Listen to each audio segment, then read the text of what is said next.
Vote please please please ఆగండి. మీతో బెట్టు కడుతున్నాయి ఒకటి. మీరు రెడీయా? అది తర్వాత మీతో బెట్టు కడతా. మీరు రెడీయా దానికి? పక్కా? మరి ఫస్ట్ ఆలోచించుకోండి. మరి హైదరాబాద్లో కూడా మీకు బెట్టు కట్టిస్తున్నాం. నేను రేపు హైదరాబాద్ మీటింగ్ పోతున్నాం. మేము హైదరాబాద్ జిహెచ్ఎంసీ గెలుస్తారా, ఇక్కడ వరంగల్ కార్పొరేషన్ గెలుస్తారా అని బెట్టు కడుతున్నాం. మీరు గెలుస్తారా గెలవరా? మీతో కాదన్నా. అవుతుందా? పక్కా అన్నా? పక్కా గెలిపిస్తాం. నేను ఫుల్ టైం ఇచ్చి పని చేస్తా అన్న వాళ్ళు ఒక్కసారి చేతులు నిజంగా బీజేపీ కార్యకర్తలు అయితే సూపర్ అన్న, సూపర్ సూపర్. గెలుచుడే గెలుచుడా లేదా? ఇలా జరిగేది బహిరంగ సభ కాదని, ఇది భారతీయ జనతా పార్టీ బూత్ స్థాయి కార్యకర్తల సమావేశం. బూత్ స్థాయి కార్యకర్తలు అంటేనే, భారతీయ జనతా పార్టీ కార్యకర్తలు అంటేనే కమిట్మెంట్ కమిట్మెంట్ కమిట్మెంట్. ఈ దేశం, ఈ ధర్మం, ఈ సమాజం కోసం పనిచేసేటువంటి ఒక కమిట్మెంట్, ఒక సంకల్పం తీసుకునే కార్యకర్తలే నిజమైన భారతీయ జనతా పార్టీ కార్యకర్తలే. ఆ కార్యకర్తల సమావేశమే ఇది. ఇవాళ జాతీయ అధ్యక్షుడు, ప్రపంచంలో అతిపెద్ద పార్టీకి ఇవాళ జాతీయ అధ్యక్షుడైన నితిన్ నబీన్ గారు ఇవాళ మన గడ్డకు, ఓరుగాళ్ళు గడ్డకు వచ్చారంటే మీ మీద నమ్మకం, మీ మీద విశ్వాసం, దాని మీద గుర్తించే ఈ రోజు మీ అందరి ఆశీర్వాదించుకోవడం వారు వచ్చిన విషయాన్ని ఒక్కసారి మనం గుర్తుంచుకోవాలి. అంత పెద్ద మహానాయకుడు వచ్చినప్పుడు ఇలా మన సంకల్పం గట్టి ఉండాలన్నా.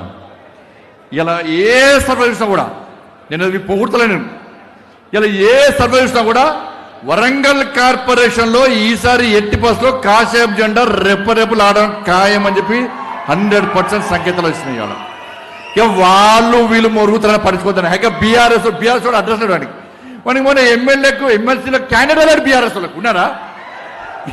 మనమే గెలుస్తాం. వాడ ఎమ్మెల్సీకి క్యాండిడేట్ లేరు. 7 కార్పొరేషన్ ఎన్నికలు జరిగినాయి మొన్న తెలంగాణలో. బీఆర్ఎస్ ఎన్ని గెలిచినాయి? 0. కరీంనగర్లో ఎవరు గెలిచారు? అరే కరీంనగర్లో ప్రతి భారతీయ జనతా పార్టీ కార్యకర్త మేము బీజేపీ కార్యకర్తలను గల్లా ఎగిరేసుకొని తలెట్టుకొని భారత్ మాతాకి జై జై శ్రీరామ్ అని గర్జిస్తూ గాంధీస్తూ గల్లీలో తలెత్తుకొని తిరుగుతున్న భారతీయ జనతా పార్టీ కార్యకర్తలు. ఇలా ఆ అద్భుత అవకాశం మీకు వచ్చింది. అలా బీఆర్ఎస్ పార్టీ లేదు, కాంగ్రెస్ పార్టీ లేనే లేదు. ఇవాళ ప్రజలందరూ విషయాలు ఎవరి చూస్తున్నారు? భారతీయ జనతా పార్టీ. ఇలా ఓటు అడిగే హక్కు కాంగ్రెస్ బీఆర్ఎస్లకు లేదన్నా. 12 సంవత్సరాలు ఏం బీకిరన్నా బీఆర్ఎస్ వాళ్ళు. 12 సంవత్సరాలు ఏం బీకిరన్నా బీఆర్ఎస్ వాళ్ళు. అరే మేము సవాల్ చేస్తున్నాం. ఈ వరంగల్ కార్పొరేషన్ స్మార్ట్ సిటీ చేసిన ఘనత నా నరేంద్ర మోడీ ప్రభుత్వాన్ని. 7 పైసలు స్మార్ట్ సిటీ పైసలు నీ అయ్య జాగిరా, నీ తాత జాగిరా, నా నరేంద్ర మోడీ పైసలు ఇస్తే మొత్తం దోసుకొని స్మార్ట్ సిటీ పైసలు డైవర్ట్ చేసిన ఈ ఫాల్తీగాళ్ళు. ఇలా కరీంనగర్ స్మార్ట్ సిటీ చేస్తాం, వరంగల్ స్మార్ట్ సిటీ చేస్తాం. మరి కరీంనగర్ ఎందుకు అభివృద్ధి చెందింది? వరంగల్ స్మార్ట్ సిటీగా ఎందుకు అభివృద్ధి చెందలేదు? కరీంనగర్ పైసలు ఎందుకు ఉపయోగపడ్డాయి? వరంగల్కి ఇచ్చిన పైసలు ఏడవేనాయో ఒక్కసారి వరంగల్ కార్పొరేషన్ ప్రజలు ఇవాళ బీఆర్ఎస్ పార్టీ నాయకులను ప్రశ్నించాలి. ఓ స్మార్ట్ సిటీలో అందం లేదు వరంగల్. కనీసం రోడ్లు లేవు, మోర్లు లేవు, లైట్లు లేవు. అరే వర్షం పడితే హంటర్ రోడ్డు మొత్తం మునిగిపోతుందన్న. రాంపూర్ డంపింగ్ యార్డ్తో చుట్టుపక్కల గ్రామాల ప్రజలు తల్లడిల్లిపోతున్నారన్న. చిన్నపాటి వర్షానికే వరంగల్ మునిగే పరిస్థితి. నా స్మార్ట్ సిటీ పైసలు ఏడవైనాయో మీరు అడగాలని లేదన్న. అడుగురు గల్లబట్టాడు బీఆర్ఎస్ వస్తే 720 పైసలు ఉన్నాయి. నా మోడీ ఇచ్చిన స్మార్ట్ సిటీ పైసలు 7 అడుగురన్న. ఇలా భాగ్యనగర్ తర్వాత కేంద్ర ప్రభుత్వం అత్యధిక నిధులు ఇచ్చినటువంటి కార్పొరేషన్ ఏదంటే ఇలా వరంగల్ కార్పొరేషన్. స్మార్ట్ సిటీ ఎవరిచ్చారు? స్మార్ట్ సిటీ ఎవరిచ్చారు చెప్పాలి? ఎవరిచ్చారు స్మార్ట్ సిటీ? ఎవరిచ్చారు? వ్యాగన్ వరల్డ్ ఫ్యాక్టరీ ఎవరిచ్చారు? ఎయిర్పోర్ట్ ఎవరిచ్చారు? మల్టీ స్పెషాలిటీ హాస్పిటల్ 150 కోట్లు ఎవరిచ్చారు? భద్రకాళి బండ్ ఎవరు చేసిర్రు? టెక్స్టైల్ పార్క్ ఎవరు చేసిర్రు? రింగ్ రోడ్ ఎవరు చేసిర్రు? ఉదయం ఫిట్ స్కీమ్ కింద ఎవరు తీసుకొచ్చారు పైసలు? నిన్న స్మార్ట్ సిటీ పైసలు ఎవరిచ్చిర్రు? అమృత్ పైసలు ఎవరిచ్చిర్రు? అమృత్ 2 పైసలు ఎవరిచ్చిర్రు? ఇన్ని ఇచ్చినది ఎవరన్నా? నరేంద్ర మోడీ ఇచ్చినన్నా. ఇలా వరంగల్ వాళ్ళు ఎవరికి ఓట్లేయాలి? 12 సంవత్సరాల్లో బీఆర్ఎస్ వాడు ఒక్క పైసా ఇచ్చిండా? ఒక్క పైసా చెప్పుడన్నా, ఒక్క పైసా ఇచ్చిండా? ఇక మేము వీక్తామని చెప్పి వీళ్ళు వచ్చారు కాంగ్రెస్ వాళ్ళు, వీళ్ళు ఒక్క పైసా ఇచ్చిర్రా? వాళ్ళు ఎట్లా దోసుకున్నారో వాళ్ళకు తాతలే వీళ్ళు ఇంకా దోసుకునే పరిస్థితి ఇలా బీఆర్ఎస్ లేదు. ఇది ఓన్లీ వరంగల్ కాదన్న, తెలంగాణ రాష్ట్రం మొత్తం కూడా ఒక మంచి వాతావరణం, భారతీయ జనతా పార్టీకి అనుకూలమైన వాతావరణం. చాలా మంది కార్యకర్తలు అనుకుంటారు ఇది ఎప్పటించో చెప్తున్నాం, ఈసారి ధారదన్న. ఈసారి 2028లో ఎప్పుడు ఎన్నికలు వచ్చినా తెలంగాణ రాష్ట్రంలో ఎగిరేది కాషాయపు జెండా, కమలపు జెండా కాదని అన్న విషయాన్ని, కాషాయపు జెండా, కమలపు జెండా మాత్రమే ఈ తెలంగాణ గడ్డ మీద ఎగురుతున్న విషయాన్ని ఒక్కసారి గుర్తుంచుకోండి. ఇలా కేంద్ర నాయకత్వానికి నమ్మకం ఉందన్న విశ్వాసం ఉంది. ఇలా వరంగల్ జిల్లా, ఈ ఓరుగల్ జిల్లా భారతీయ జనతా పార్టీ గడ్డన అనేక మంది కార్యకర్తలు చచ్చిపోయారండి నక్సల చేతిలో. నా సామా జగన్మోహన్ రెడ్డి పుట్టిన గడ్డన్న, నా సామా జగన్మోహన్ రెడ్డి పుట్టిన గడ్డన్న. ఇదే గడ్డ మీద జాతీయ జెండా కోసం బలిదానటువంటి వ్యక్తి నా సామా జగన్మోహన్ అన్న. జాతీయ జెండా కోసం బలైంది ఇద్దరు. సరిహద్దులో జవాన్ అయితే ఈ సరిహద్దు లోపల నా సామా జగన్మోహన్ రెడ్డి అన్న. కాబట్టి దయచేసి అందరు గుర్తుంచుకోండి, ఇవాళ తెలంగాణ రాష్ట్రంలో బీఆర్ఎస్ పార్టీ పని వాళ్ళంతా గాలి అంటది. కేటీఆర్ అంటాడు పోతే ముందే పైసలు ఇస్తాడు. ఈ హాల్ నింపడానికి వాళ్ళ 5 కోట్లు ఖర్చు పెట్టాలి. మీకు పైసలు ఇచ్చిరా? ఎవరన్నా ఇచ్చిరా?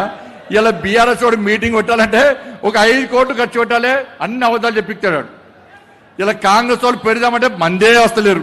ఇలా ఏడవైనా బీఆర్ఎస్ పార్టీని ప్రశ్నిస్తున్నారు, కాంగ్రెస్ పార్టీని ప్రశ్నిస్తున్నారు. 2500 రూపాయలు ఏవి ఇచ్చిరా మీకు? ఇలా వరంగల్ సమాజానికి అప్పీల్ చేస్తున్నా, నేను వరంగల్ కార్పొరేషన్ ప్రజలకు అప్పీల్ చేస్తున్నా. ఎన్నికల కోసం కాంగ్రెస్ వాడు వస్తే మీరు గల్లా ఒట్టి అడగండి. 2500 రూపాయలు మహిళలకు ఇస్తాను ఎవ్వీ అడగండి. 4000 రూపాయలు మా తాతమ్మకి ఇస్తాను ఎవ్వీ అని అడగండి. 4000 రూపాయలు నిరుద్యోగ వృద్ధి ఇస్తాను ఏవీ అని అడగండి. నిరుద్యోగ ఉద్యోగాలు ఇస్తాను ఎవ్వీ అని అడగండి. ఇలా 12000 రూపాయలు ఇస్తాన్నారు ఎవ్వీ అని అడగండి. స్కూటీ ఇస్తాన్నారు ఎవ్వీ, తులం బంగారం ఇస్తాన్నారు ఎవ్వీ, ఉద్యోగస్తులకు డిఏ ఏది, ఇలా పిఆర్సీ ఏది, వాళ్ళు ఎవ్వీ అని అడిగితే ఇక ఇస్తామని చెప్పి ఇలా కాలయాపేస్తారు. ఒక్కొక్కరి డబుల్ బెడ్రూమ్ ఇవ్వలే, ఒక్క రైతుకి నష్టపరిహారం ఇవ్వలే, రైతు భరోసా లేదు, రైతు బంధు లేదు. వాళ్ళ అన్నిటి మోసం చేసేటువంటి పార్టీ వాళ్ళ కాంగ్రెస్ పార్టీ ప్రభుత్వం అన్న విషయాన్ని గుర్తుంచుకోండి. కాబట్టి ఈ తెలంగాణ రాష్ట్రం అంతో అభివృద్ధి చెందుతుందంటే అది నా నరేంద్ర మోడీ ఇస్తున్న నిధులు తప్ప కాంగ్రెస్ పార్టీ దగ్గర నయా పైస లేదు. రాష్ట్ర ముఖ్యమంత్రి నన్ను కోసుకో తిన్నా కూడా దగ్గర పైసలు ఇవ్వన్న ముఖ్యమంత్రి ఈ రోజు ఎందుకు ఇవాళ అభివృద్ధి చేస్తా అని చెప్పి అబద్ధాలు చెప్తుండో ఒక్కసారి మనం ఆలోచించాల్సిన అవసరం ఉంది. ఇలా మేము ధర్మం గురించి మాట్లాడుతున్నాం, అభివృద్ధి గురించి మాట్లాడుతున్నాం. ఈ తెలంగాణ రాష్ట్రానికి 12 సంవత్సరాల్లో 12 లక్షల కోట్ల రూపాయల ప్రభుత్వం నా నరేంద్ర మోడీ ప్రభుత్వం. ఇలా మేము సవాలేస్తే, కిషన్ రెడ్డి గారు సవాలేస్తే రాష్ట్ర ముఖ్యమంత్రి తోకముడిచి పారిపోయి పిట్ట కథలతోని, యాసతోని, భాషతోని ఇలా ప్రజలను మభ్యపెట్టే ప్రయత్నం చేస్తున్న విషయాన్ని ఒక్కసారి గుర్తుంచుకోండి. అందుకే భారతీయ జనతా పార్టీ కార్యకర్తలు కాదా మనమందరం ఒక్కటి కావాల్సిన అవసరం ఉంది. ఉంటే చిన్న భేదాభిప్రాయాలు ఉంటాయన్న, కానీ ఎన్నికల సమయంలో ఒక్కటి కావాలి. ఇలా వరంగల్ కార్పొరేషన్ మీద ఈ ఆదిలాబాద్ కానీ, నిజామాబాద్ కానీ, కరీంనగర్ కానీ ఇటు వీళ్ళందరూ కూడా వరంగల్ కార్పొరేషన్లో నా అన్నలను, నా తమ్ములను, నా అక్కలను, నా చెల్లెలను గెలిపించుకోవడానికి పక్కా పూర్తి సమయం ఇచ్చి పనిచేస్తామని చెప్పి మీకోసం రెడీ అయిందన్నా, మీకోసం బిస్తర్ కట్టుకొని రెడీ అవుతున్నా. కానీ మీరు సిద్ధం కావాలి. ఒక్కసారి చేతెత్తురానా, నేను కార్పొరేటర్ పోటీ చేస్తామని చేతెత్తురానా. చలో నేను కార్పొరేటర్ పోటీ అయ్యానా, కానీ ఎవరు పోటీ చేసినా నేను 100% నా డివిజన్లో కార్పొరేటర్ గెలిపిస్తానో చేతెత్తురానా. అన్న నేను ఎన్నికల నోటిఫికేషన్ కన్నా ముందే రేపటి నుంచే, సరే రేపటి 2-3 రోజుల తర్వాత నేను పూర్తి సమయం ఇచ్చి ఎన్నికల వరకు పనిచేస్తాను చేతురానా. మాట తప్పొద్దన్నా, పక్క కదా. చలో వరంగల్ కార్పొరేషన్ నేను ఎలా హైదరాబాద్ పోతారు, హైదరాబాద్ సవాల్ విసురుతా. ఎస్, వరంగల్ కార్పొరేషన్లో మేము 100% గెలుస్తున్నాం. మీ జిహెచ్ఎంసీ గెలుస్తారా, మేం గెలుస్తామా సవాల్ చేయొచ్చు కదా. నాకు వరంగల్ ఫీలింగ్ ఎక్కువ, వరంగల్తోనే బాగా సంబంధాలు అన్న, వరంగల్కి ఎక్కువ వచ్చిపోతుంటా. వరంగల్ అంటే ప్రేమన్నా, అందుకే ఈరోజు మీ ముందు మాట్లాడుతున్నాను. నేను హైదరాబాద్లో మాట్లాడలే, హైదరాబాద్లో జిహెచ్ఎంసీ నాయకులు మాట్లాడతారని. ఇలా వరంగల్ నాది, వరంగల్లో గెలిపించే బాధ్యత అందరు తీసుకుంటాం. మేమందరం సమయం ఇస్తాం, మీ గెలుపు కోసం పనిచేస్తాం. నేను రాష్ట్ర అధ్యక్షుగా ఉన్నప్పుడు సర్వే ఏమొచ్చింది తెలుసా అన్న? వరంగల్లో ఎన్ని గెలుస్తారంటే ఒకటే, వరంగల్లో ఎన్ని గెలుస్తారంటే సర్వే ఒకటే వచ్చింది. ఎన్ని గెలిచినామన్నా? 10 గెలిచామన్నా. ఈసారి సర్వే రిపోర్ట్ ఏముంది తెలుసా? ఈసారి సర్వే రిపోర్ట్ 26 గెలుస్తాను వచ్చిన. ఇప్పుడే 26 గెలిచాయి వరంగల్ కార్పొరేషన్లో. పోయినసారి ఒక్కటి గెలుస్తుందంటేనే ఎన్ని గెలిచినాం? 10 గెలిచాం. ఈసారి 26 గెలుస్తాయంటే ఎన్ని గెలుస్తాం? 50 గెలుస్తామన్న పక్క రాసి పెట్టుకోండి. ఇక్కడ గెలిపించే బాధ్యత మాదన్న. మీరు పోటీ చేయండి. మీరు గెలవాలంటే ఏం చేయాలంటే, మీరు గెలవాలంటే పోయి ఇంట్లో కూర్చోవాలన్న, రెస్ట్ తీసుకోండి, మంచిగా గ్లామర్ పెంచుకోండి. ఎందుకంటే ఎన్నికల గ్లామర్ పెంచుకోవాలి కదన్న. బ్యూటీ పార్లర్లు ఓరన్న, మంచిగా తయారయ్యారండి అన్న. అదే అన్న తెలిసేది. రేపటి నుంచి ఏం చేయాలన్న అంటే, మీ డివిజన్లో ఎవరో బర్నింగ్ ఇష్యూస్ ఉంటాయి. ఒక విషయం వినండి. ప్రతి కార్యకర్త పోటీ చేయాలనుకున్నా కదా, నా రిజర్వేషన్లు వస్తాయా రావా, నేను పోటీ చేస్తానా చేయనా, టికెట్ వస్తుందా రాదా అంటే ఇది ద్రోహం, కన్న తల్లికి ద్రోహం చేసినట్టే. భారతీయ జనతా పార్టీ కార్యకర్త ఒకటే లక్ష్యం ఉండాలి. ఎస్, నాకు టికెట్ వస్తే నేను పోటీ చేస్తా, నాకు టికెట్ రాకుంటే పోటీ చేసే అభ్యర్థిని పక్కా గెలిపిస్తా. ఇది నిజమైన భారతీయ జనతా పార్టీ కార్యకర్త యొక్క లక్ష్యం కావాలి. ఇలా పోటీ చేసే కార్యకర్తల నాయకులు అందరూ కూడా ప్రతి డివిజన్లో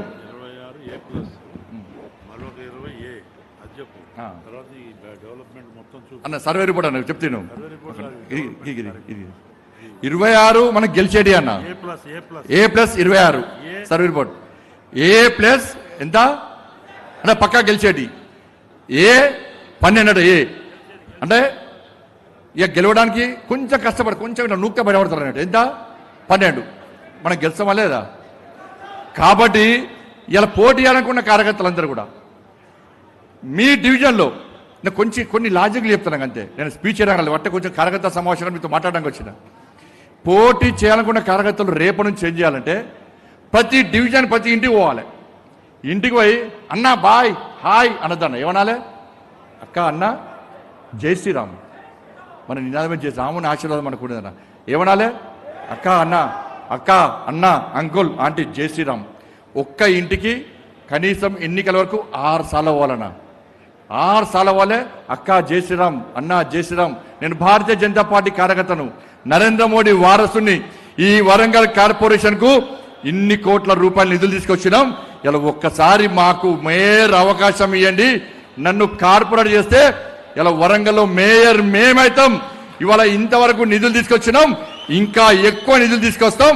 మాకు ఓటేయకుండా మళ్ళీ చెప్తున్నా, వరంగల్ ప్రజలకు విజ్ఞప్తి చేస్తున్నా, ఇవాళ వరంగల్ కార్పొరేషన్ లో మాకు కార్పొరేటర్లు కాదు, మా టార్గెట్ నగరం మేయర్. ఇలా మేయర్ మేము గెలిస్తేనే ఇవాళ నిధులు డైవర్ట్ కాకుండా ఇవాళ అభివృద్ధి సాగుతుంది తప్ప, ఇవాళ బీఆర్ఎస్ లో కాంగ్రెస్ లో మేయర్ అయితే ఇవాళ మేము తెచ్చిన నిధులన్నీ డైవర్ట్ అయి స్మార్ట్ సిటీ ఏ విధంగా అంధకారం అయిపోయిందో, అబాస్ పాలైందో, ఇలా అభివృద్ధి మొత్తం కూడా ఆగే ప్రమాదం ఉంది. కాబట్టి మాకు కార్పొరేట్ టార్గెట్ కాదు, మా టార్గెట్ వరంగల్ కార్పొరేషన్ లో మేయర్ పక్కా గెలవాలనే లక్ష్యంతో మేము ముందుకు వస్తున్నామన్నా. మాకు ఓటేయండి. నన్ను కార్పొరేట్ గెలిపిస్తే ఢిల్లీ నుంచి నిధులు వస్తాయి. కాంగ్రెస్ పార్టీకి ఓటేస్తే ఉన్న నిధులు పోతాయి. బీఆర్ఎస్ పార్టీ గెలిచే పరిస్థితి లేదు, పోటీ చేయడానికి క్యాండిడేట్ ఒక్కొక్క ఇంటికి 6 సార్లు పోవాలన్నా. దాంతోపాటు మీ డివిజన్లో ప్రజలు ఎదుర్కొంటున్న సమస్య ఏదో ఒక సమస్యను గుర్తించాలి, ప్రజల కోసం మనం కొట్లాడాలి, పక్క ఆందోళన ఏర్పడాలి, ఈ ప్రభుత్వం దృష్టికి తీసుకురావాలి. ఎస్, ఇక్కడ డంపింగ్ యార్డ్ను ప్రజల మధ్యలో ఉన్న డంపింగ్ యార్డ్ను ఎట్టి పరిస్థితుల్లో తొలగించాల్సిందే అని చెప్పి ఇలా ఎట్టి పరిస్థితుల్లో తీవ్రంగా ఉద్యమం చేయాలి. ఏదో 10 మంది పోయి ధర్నా చేసి టెంట్ వేసుకొని దీక్షలు చేసే నాయకులు మనకు వద్దన్నా. ఎవరు కావాలి నాయకులు? జైలుకు పోవాలి, లాఠీ దెబ్బలు తినాలి, కేసులకు భరించాలి. భరించారా? తప్పకుండా రిందే పక్కనా అన్న మేము జైలు కూడా రెడీ అన్నా చేతున్నా పక్క అన్న, లాఠీ దెబ్బలు తినడం కూడా రెడీ అన్నా అని చెప్పురన్నా. నేను కేసులకు భయపడన్నా అన్న చేతున్నా. ఈ జోషు లాస్ట్ దానికి ఉంటుందా అని కొంచెం డౌట్ వస్తుంది. ఉంటుందా అన్న? అన్న ఇక్కడ గుర్తుంచుకోండి, ఇది మంచి అవకాశం. నితిన్ నబీన్ గారు బెంగాల్లో గెలిపించారు. గెలిపించినాక నెక్స్ట్ ఎలక్షన్లు ఇవి వారికి ఇవే ఎన్నికలు. ఇవాళ next 2008 final elections, final cup మనం అధికారంలోకి వస్తున్నాం, అవునా కదా? ఆ ఫైనల్ కప్కు పోవాలంటే ఏం చేయాలి? సెమీఫైనల్ గెలవాలి. ఇవాళ ఎన్నికలు మనకేంటి? ఈ సెమీఫైనల్లో హైదరాబాద్, వరంగల్, ఖమ్మం, సిద్దిపేట మనం గెలిస్తేనే ఫైనల్ కప్ మనం గెలుస్తాం. కాబట్టి తెలంగాణ ప్రజల భవిష్యత్, తెలంగాణ కార్యకర్తల భవిష్యత్ అంతా ఇలా మీ చేతిలో ఉందన్న. అడుగుతున్నా కార్యకర్తలు, కరీంనగర్ అడుగుతున్నా, మొన్న ఆదిలాబాద్ అడుగుతున్నా, అన్న వరంగల్ గెలుస్తామా అన్న? వరంగల్ భారతీయ జనతా పార్టీ కార్యకర్తలు కష్టపడి పనిచేస్తారా అన్న? గెలిపిస్తారా అన్న? మా ఇజ్జత్ పోతారని. లేకుంటే ఇలా అందరి దృష్టి అంతా వరంగల్ మీద ఉందన్న. మా తరపున 2 చేతులు జోడించి మొక్కన వరంగల్ కార్యకర్తలకు అన్ని పక్క పెట్టుకొని చెప్పన్నా, మేయర్ గెలిపిమన్నా, నెక్స్ట్ మేము ఎమ్మెల్యేలు గెలుస్తామన్నా, మా దానిలో ఎమ్మెల్యేలు గెలిపిస్తామన్నా అంటున్నా. 2 చేతులు జోడించి మొక్కుతున్నాను. మీకు టైంపాస్ పాలిటిక్స్ వద్దన్నా, టైంపాస్ పాలిటిక్స్ వద్దన్నా, మీద పని వద్దన్నా. నిజంగా భారతీయ జనతా పార్టీ కార్యకర్తలకి జోష్ ఉంటే ఇవాళ మీ డివిజన్లో మీరు బయట మర్చిపోండి. మా డివిజన్లో నేను భారతీయ జనతా పార్టీ అభ్యర్థిని పక్కా గెలిపిస్తా అని ఒక సంకల్పం, ఒక విశ్వాసం మీలో పడి ఉంటే ఇలా పక్కా గెలుస్తామన్నా. ఇవాళ వరంగల్ కార్పొరేషన్ ప్రజలకు విశ్వాసం కల్పించాలి, ఒక భరోసా కల్పించాలి. ఎస్, ఇక్కడ మేయర్ మనం గెలుస్తున్నామన్న విశ్వాసం వరంగల్ ప్రజలకు కనిపించాలంటే మీరందరూ కూడా ఒక్కొక్క ఇంటికి 6 సార్లు పోయి, అక్క మీకు సమస్య ఉంటే నేను అండగా ఉంటా, అన్న మీకు సమస్య ఉంటే నేను అండగా ఉంటా, మమ్మల్ని ఆశీర్వదించండి, మోడీ వారసుగా మేము వస్తున్నాం, అభివృద్ధి నిధులు తెచ్చింది మేమే, గతంలో బీఆర్ఎస్ పార్టీ ఒక్క పైసా అయ్యలే, కాంగ్రెస్ పార్టీ ఉన్న పైసా దోచుకోవాలని ప్రయత్నం చేస్తుంది, ఇంకా నిధులు మేము తీసుకొస్తామని చెప్పి మీరు హామీ అని. అరే కరీంనగర్ కార్పొరేషన్ గెలిచామన్నా, మీకు యూసీఎఫ్ వచ్చింది, అర్బన్ ఛాలెంజ్ ఫండ్ 5,000 కోట్ల రూపాయలు వచ్చింది. ఇలా అది 2 సంవత్సరాల క్రితము రేవంత్ రెడ్డి గారు వచ్చి ప్రారంభోత్సవాలు చేసి పెట్టాడు. నేను కరీంనగర్ కార్పొరేషన్ గెలిచాక మోడీ గారు గెలిచినా సార్, వరంగల్కు 5,000 కోట్ల రూపాయలు ఇచ్చింది సార్ అర్బన్ ఛాలెంజ్ ఫండ్. మరి కార్యకర్తలు గెలిపిస్తారో తెలియదు సార్. నాకైతే ఎలక్షన్స్ ఉన్నాయి సార్, చూద్దాం సార్, గెలిపిస్తారు కావచ్చు అని అనుకున్నాను. నేను కరీంనగర్ కార్పొరేషన్ గెలిచాను సార్. మేయర్, డిప్యూటీ మేయర్, నా తెలంగాణలో కోఆప్షన్ మెంబర్లు 5 ఎక్కడ గెలవలే, 5 కరీంనగర్లో గెలిచామన్నా. అక్కడ ఎంఐఎం పార్టీలకు, తుర్కోలకు భయం వచ్చిందన్న. మీరు నమ్మరు, కోఆప్షన్ ఎన్నికల్లో 4 తుర్కోలు కూడా మనకు ఓటేసారు. ఎందుకు ఓటేసారన్నా? రే కరీంనగర్ కార్పొరేషన్లా 23 గెలుస్తామన్నారు ఎంఏ పాటోడు, సర్వేలు చేసిండు, బీఫామ్లు ఇచ్చిండు, ఎంఏ పాట మేము గెలిచామైపోయా. కరీంనగర్ మేయర్ ఎవ్వరు కావాలన్నా మా మోచేతును ఇల్లు తాగాలి, మాకు పాదాలకు మొక్కాలని చెప్పి ఎంఏ పాటలు వచ్చారు. ఇక్కడ బండి సంజయ్ని ఓడగొట్టాలి, ఇక్కడ వెళ్తే బండి సంజయ్ పేరు వస్తుందని చెప్పి అసదుద్దీన్ వచ్చి 2 సార్లు వచ్చిండన్న, అక్బరుద్దీన్ వచ్చి 3 సార్లు వచ్చిండు. ఆ మహారాష్ట్ర నుంచి ఎంపీ అన్నే పెట్టారు. లాస్ట్కి ఏమైంది తెలుసా అన్న? ఇలా కరీంనగర్లో దారుసలం ఉందన్నమాట. కరీంనగర్లో అక్కడ ఎంఏ పార్టీ తప్ప వేరేటోళ్ళు హిందువులు గెలుస్తారని చెప్పి ఏ కోశాన్ని ఎంఏ పార్టీ ఉంచాడు, ఎవరు ఉంచారు. కానీ ఎంఏ పార్టీ ఏడ దారుస్థలం ఉందో, ఎంఏ పార్టీ పక్కా గెలుస్తుందని చెప్పి ఊగిందో అక్కడ ఇలా భారతీయ జనతా పార్టీ కార్యకర్త టింకు గెలిచిండట. చూస్తారు, మీరు ఫోటోలు చూస్తారు, ఇట్లా హీరోలకు ఉంటాడన్న టింకు, ఇట్లా పెద్ద బొట్టు పడతాడన్న. ఆడ గెలుస్తాడు ఎవరనుకున్నా, ఎంఐఎం పార్టీ దారుస్థలం ఏరియాలను వాళ్ళ మెజార్టీ, మేమే మెజార్టీ అన్న ప్రాంతంలో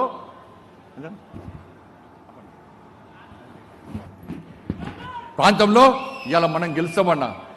ఇలా ఎంఏ పార్టీ ప్రతిసారి గెలుస్తున్న ప్రాంతంలో ఎంఏ పార్టీ 4 సీట్లను మనం గెలుస్తామని. వాళ్ళ ఇలా మీకు ఎంఏ పార్టీలో మీరు రానియలే, మీరు హీరోలన్న ఎంఏ పార్టీ మీరు దర్జాపులో రానియాలి, ఎవరికి రానిచ్చిరా? ఇక రానియాలి, మేము తెలుసు, మీకు కూడా తెలుసు. కాబట్టి దయచేసి ఏంటంటే వరంగల్ కార్పొరేషన్ ఎన్నికల్లో మేమందరం సమయం ఇస్తాం, పూర్తి సమయం ఇస్తాం, ఈడికి వస్తాం, ఆడి పోతాం. కాబట్టి మీరందరూ సమయం ఇచ్చి వరంగల్ కార్పొరేషన్ గెలిపించాల్సిందిగా మీ అందరికీ అప్పీల్ చేస్తూ, ఆ విశ్వాసం, భరోసా ఇవాళ నితిన్ నబీన్ గారు వచ్చిన వెంటనే మీరందరూ లేచి చప్పట్లు కొట్టి ఇలా వరంగల్ కార్పొరేషన్ గెలిపిస్తాం, నరేంద్ర మోడీ గారికి గిఫ్ట్ ఇస్తాం. ఇలా మాకు ఇంకా నిధులు ఇవ్వండి, ఈ వరంగల్ కార్పొరేషన్ ఇంకా అభివృద్ధి చేసుకునే ఒక విశ్వాసాన్ని, భరోసాని వారికి కల్పించాల్సిందిగా మీ అందరికీ విజ్ఞప్తి చేస్తూ ఇంత పెద్ద ఎత్తున తరలి వచ్చిన మీ అందరికీ హృదయపూర్వక అభినందనలు చేస్తూ ముగిస్తాను. భారత్ మాతాకి జై, జై శ్రీరామ్.